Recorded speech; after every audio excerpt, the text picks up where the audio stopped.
Apocalipse, capítulo 21, versículo 2 e versículo 9. Vi a cidade santa, a nova Jerusalém, que descia do céu da parte de Deus, enfeitada como uma noiva, preparada para o seu noivo. Versículo 9. Então um dos 7 anjos que traziam as 7 taças cheias das últimas 7 pragas veio e me falou: vem, eu te mostrarei a noiva, a esposa do Cordeiro. Igreja, amante, entre aspas aqui na palavra, amante de Cristo. Como nós estamos nos relacionando, meus irmãos, com o nosso Senhor Jesus Cristo? É um relacionamento de esposa ou é um relacionamento de amante? O conceito amante tem 2 sentidos, um positivo e o outro negativo, ou como nós podemos dizer, pejorativo. No sentido positivo, amante é aquele que ama, aquele que gosta, mas ama e gosta muito de alguém, ama e gosta a ponto de até entregar a sua própria vida por aquela ou aquele a quem ele ama, assim como Jesus morreu na cruz por nós, expressando o amor de Deus, porque Deus amou o mundo de tal maneira. Isso é um verdadeiro amante. Eu sou um amante da natureza, eu sou um amante das belas artes, eu sou um amante da música. É aquela pessoa que gosta muito de algo. No sentido negativo ou pejorativo, o amante é uma pessoa que mantém um relacionamento com uma outra pessoa a qual ela não é casada. Esse conceito nós conhecemos muito bem, né? A amante ou o amante. Infelizmente, o mundo fala muito sobre isso. E as novelas, elas já começam mostrando que é perfeitamente saudável viver dessa forma. As novelas já trazem o marido casado, mas já apresenta a amante ou vice-versa.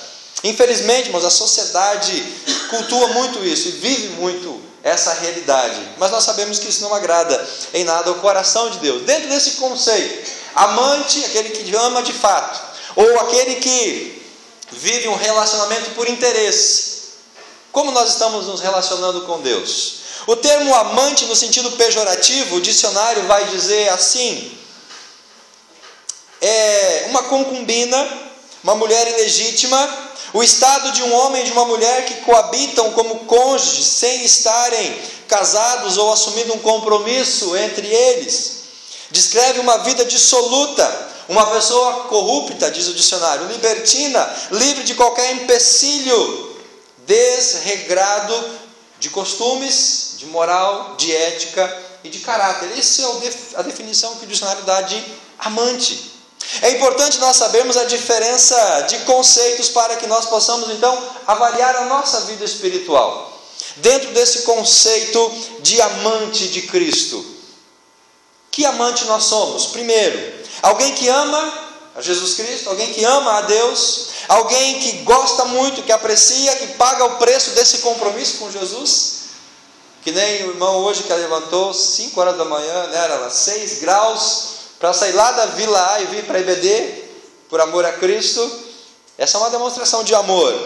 O amor verdadeiro, aquele que ama verdadeiramente a Deus, paga o preço desse compromisso, não mede esforços para estar desenvolvendo essa relação de amor.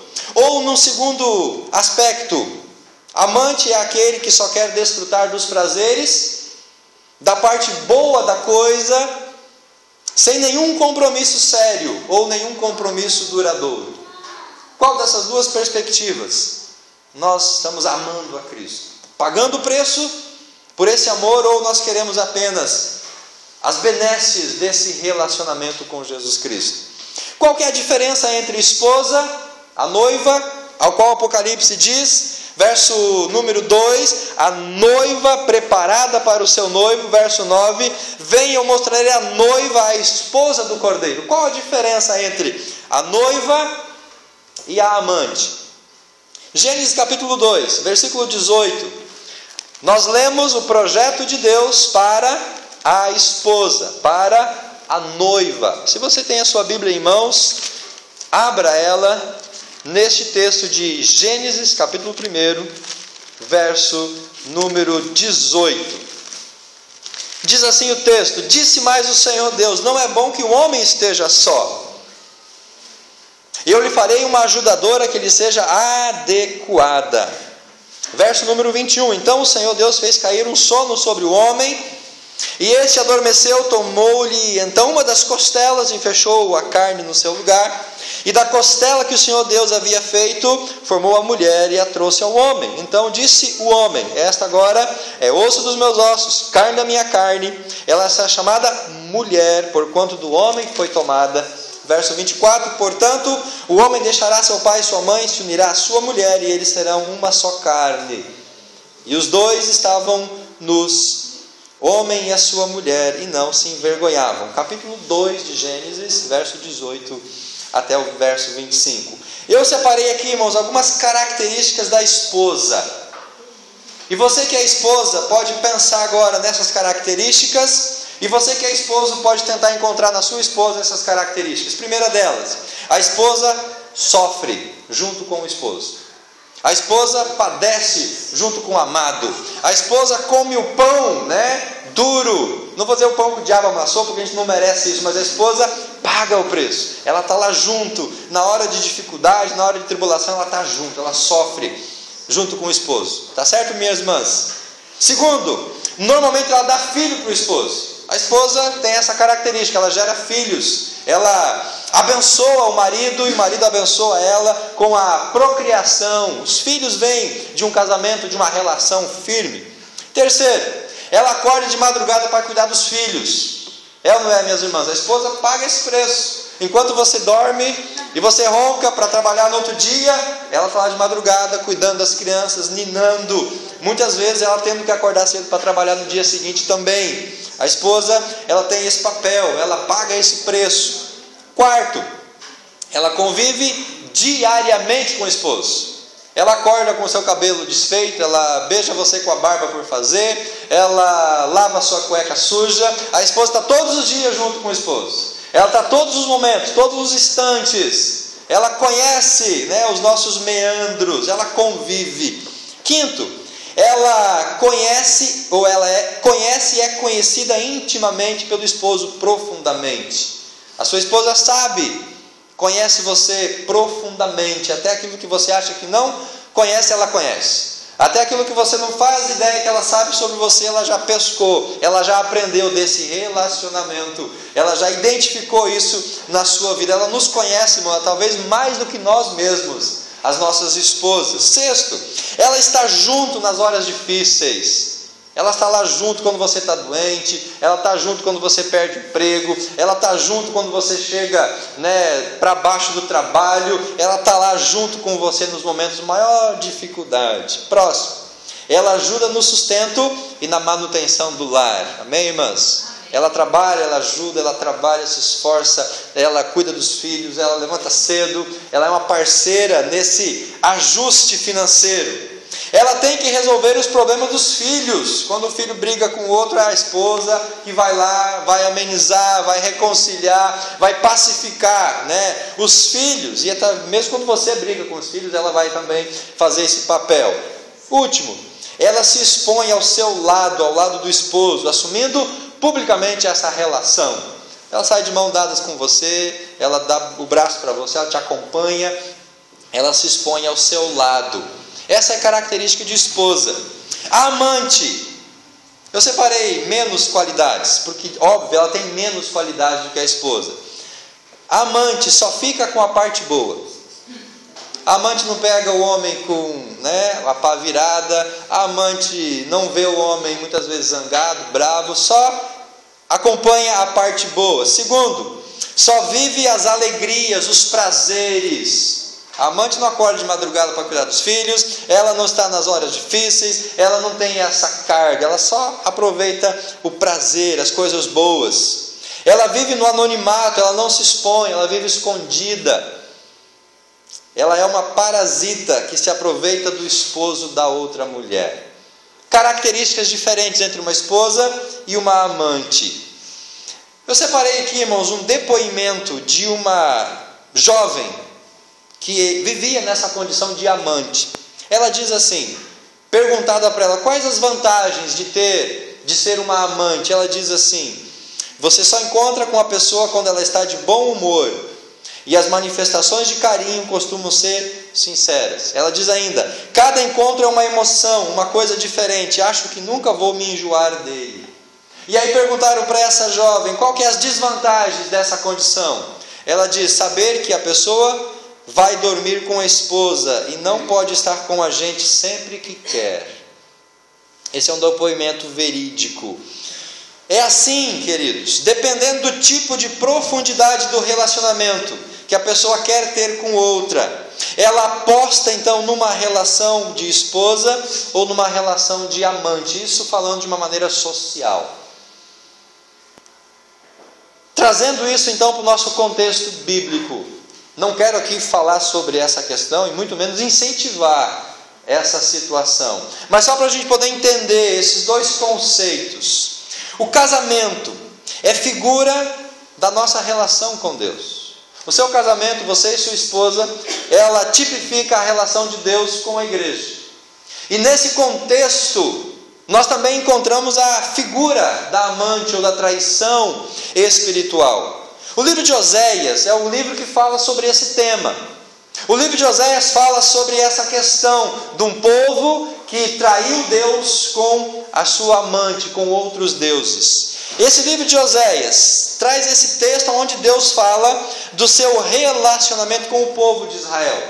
Deus o esposo, o povo de Israel a esposa. Esse conceito depois se aplica em Cristo o esposo e a igreja a sua esposa. Nesse texto, no texto de Oséias, nós encontramos a linguagem figurativa do casamento, onde Deus representa o esposo e Israel a sua esposa. Vários versículos de Oséias que eu separei, mas não vou ler neste momento, apenas para nós termos essa introdução. Nesse texto de Oséias, nós encontramos as duas palavras importantes que caracterizam o nosso tipo de relacionamento com Deus e o tipo de relacionamento do povo de Israel com o Senhor. Amante, pessoa casada que mantém relação amorosa com outra, que não é a sua mulher ou o seu marido. Na Bíblia, refere-se aos deuses falsos que o povo de Israel adorava. Toda vez que o povo de Israel abandonava Deus, buscava outros deuses, esses outros deuses figurava a amante. Porque o povo de Israel deixava Deus, o seu esposo, aquele que tinha um compromisso, aquele que tinha uma aliança, para buscar um relacionamento com uma outra divindade espiritual. E tem um outro termo, prostituição, comércio sexual do corpo. A prostituição cultural era praticada na adoração aos deuses da fertilidade, Astarote e Baal. Pensava-se que essas relações sexuais com as prostitutas ou os prostitutos fariam com que as terras produzissem boas colheitas e os animais tivessem muitas crias. Havia esse conceito, havia essa prática nos templos pagãos, onde as pessoas tinham esses costumes. Figurativamente, a infidelidade a Deus, segundo Jeremias, é um tipo de prostituição espiritual.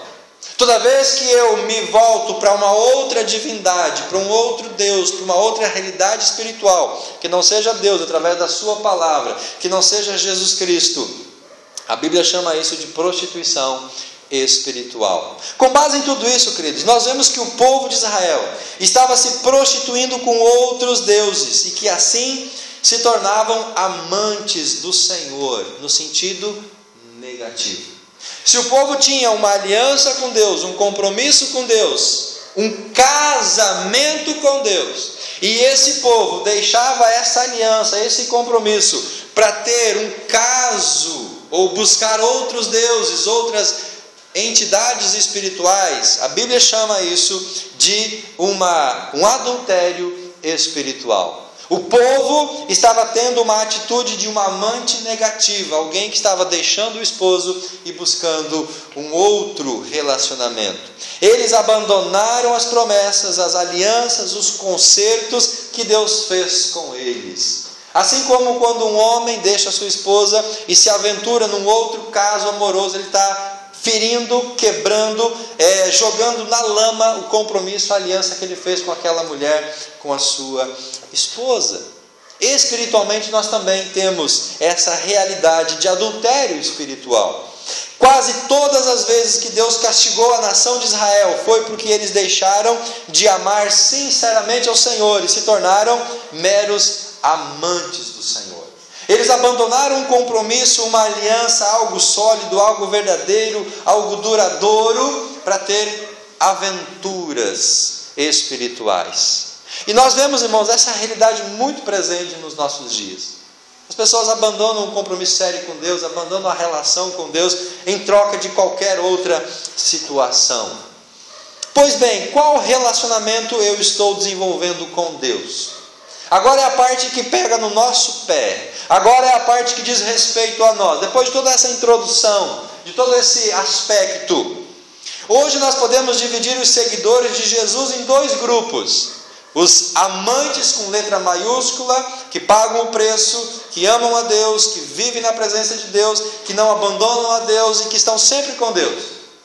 Ou o amante, entre aspas, aquele que apenas quer uma aventura. Aqueles que têm um relacionamento sólido, que têm um relacionamento sério, firme e duradouro, são aqueles que amam de fato a Deus. Aqueles que só querem usufruir dos bons momentos, sem compromisso nenhum, sem ter que prestar contas nenhuma, sem ter que pagar preço nenhum, é um amante no sentido negativo, pejorativo. Como eu me relaciono com Jesus? Eu quero pagar um preço, eu quero assumir um compromisso, eu quero uma relação séria, duradoura, profunda, ou eu quero apenas usufruir de bons momentos, sem compromisso nenhum, sem ter que pagar preço nenhum, sem ter que prestar contas alguma.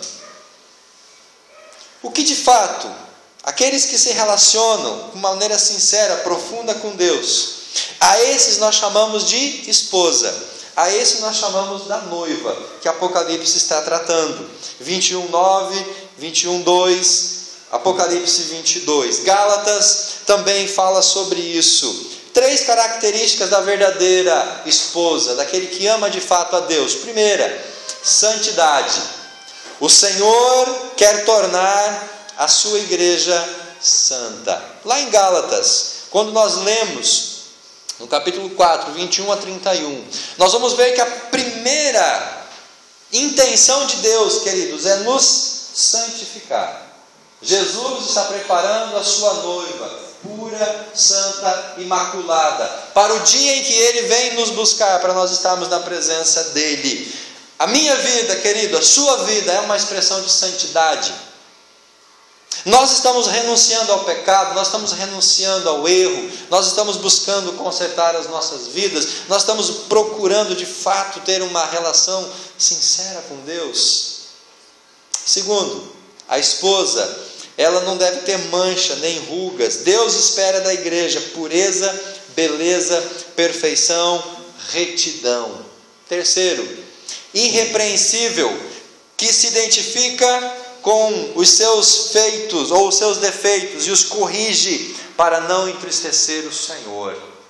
Aquele que de fato quer ser esposa de Jesus tem que buscar essas 3 características: santidade, o conserto da sua vida e se tornar irrepreensível. Aqueles que querem um outro relacionamento podem também fazê-lo.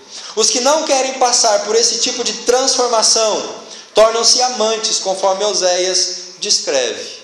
Quando eu não quero pagar o preço, quando eu não quero me humilhar, quando eu não quero deixar Deus trabalhar na minha vida, eu vou experimentar algumas características, são apenas 4. Primeira, afastamento. As suas atitudes não lhe permitem voltar para Deus. Nós nos afastamos e vivemos longe, alheios do Senhor, da sua presença, da sua graça e das suas bênçãos. Segundo, cegueira. O espírito de prostituição, aqui religiosa, não deixa conhecerem ao Senhor. Paulo fala que o diabo cega o entendimento das pessoas para não entender o Evangelho. Cegueira espiritual é uma característica de quem não quer compromisso com Deus. Terceiro, arrogância. Os pecados os matarão, pois não querem se arrepender. Nem no último momento, Nem na hora mais difícil a pessoa se rende, se dobra a Jesus Cristo. E último, morte. A sua traição os condenará à separação do Senhor, juntamente com os seus bens. Duas características, dois contextos diferentes, de quem quer ser um verdadeiro amante de Deus e de quem quer apenas os seus benefícios. Deus espera, meus irmãos, que nós tomemos uma decisão, que busquemos um relacionamento de esposa, de noiva, e não de amante. O Senhor espera um relacionamento profundo, duradouro, eterno conosco. Esse é o desejo dele. Esse tipo de relacionamento que vai trazer as bênçãos sobre as nossas vidas, o cuidado de Deus, a provisão de Deus, o suprimento de Deus. Apesar de ser um relacionamento mais difícil, mais pesaroso, pode exigir de nós algumas renúncias, mas é isso que vai nos levar a dizer: eu amo de fato o meu Senhor. A esposa, como nós vimos antes, ela paga o preço, ela se nega, ela está junto, ela sofre. A amante só usufrui dos momentos bons, dos prazeres. E se aquele amante já não dá para ela tudo o que ela deseja, ela troca de amante. Pega outro mais novo, mais jovem, ou que tenha talvez mais dinheiro. Porque o objetivo da amante é usufruir de prazeres, de momentos. A esposa não, está junto com o marido, na alegria ou na tristeza, na fartura ou na escassez, na saúde ou na doença. Não é assim que você falou lá diante do altar, na presença do servo de Deus? Você prometeu isso, e nós vivemos isso, né? Nós passamos dificuldade juntos. Será que uma amante passa dificuldade junto com o seu amante? Espiritualmente, irmãos, essa é uma realidade triste e terrível. Quantas pessoas estão buscando um relacionamento com Deus por interesse? E se uma porta já não está dando tantas bênçãos, o que ela faz? Ela procura uma outra porta. Se uma religião, ou um Deus, ou uma denominação já não está concedendo todas as bênçãos, o que a pessoa faz? Muda a sua denominação, a sua religião, porque o que ela quer é benefícios, ela não quer um compromisso com Deus. É como nós falamos, não quer o Deus que abençoa, mas quer apenas as bênçãos que Deus pode dar. E eu termino, queridos, deixando 3 breves reflexões. O Senhor coloca diante de nós uma escolha que pode mudar as nossas vidas. A decisão é muito simples: escolher que tipo de relacionamento eu vou ter com Deus. Que relacionamento eu vou ter com o Senhor? De esposa ou de amante? Segundo, escolher um relacionamento profundo ou um relacionamento superficial? Um relacionamento duradouro, verdadeiro, sério, ou um relacionamento superficial, sujeito a qualquer momento se romper e cada um seguir o seu caminho? Um relacionamento de vida ou um relacionamento de morte? Terceiro, talvez não percebamos a diferença entre ser amante com letra maiúscula ou amante entre aspas, letra minúscula, pejorativamente falando. Mas nós podemos ter certeza, Deus percebe se nós estamos sendo esposa ou amante dele. Deus percebeu quando o povo de Israel estava se tornando uma amante dele, deixou de ser a esposa, o povo querido. Muitas vezes nós não percebemos porque nós nos enganamos. Mas Deus percebe quando nós mudamos o nosso foco de relacionamento com Ele. Podemos ter certeza, queridos, Deus percebe e retribui conforme nos propomos a nos relacionar com Ele. Como você tem se relacionado com Deus? Como você tem procurado uma vida de comunhão com Jesus? Deuteronômio, capítulo 30, verso 19. Hoje te propus a vida e a morte, a bênção e a maldição. Escolhe, pois, a vida para que vivas. Queridos, Deus não quer amantes. Deus não quer pessoas interessadas, interesseiras, pessoas que apenas querem estar com Ele nas horas boas, nos momentos bons. ou para receber coisas boas. Deus quer de nós um relacionamento íntimo, profundo, duradouro, que paga o preço e que exige também de nós algumas renúncias. É esse tipo de relacionamento que Deus está buscando hoje. E felizes somos nós, felizes são aqueles que entendem isso. A diferença entre a esposa amada, a noiva do Cordeiro, ou a amante que apenas quer uma aventura. Como está o seu coração, o seu relacionamento com Deus? Como está, querido, a sua vida espiritual? Que tipo de relacionamento eu e você temos desenvolvido diante do nosso Deus? Que você possa pensar sobre isso e deixar Deus mudar e transformar o seu coração.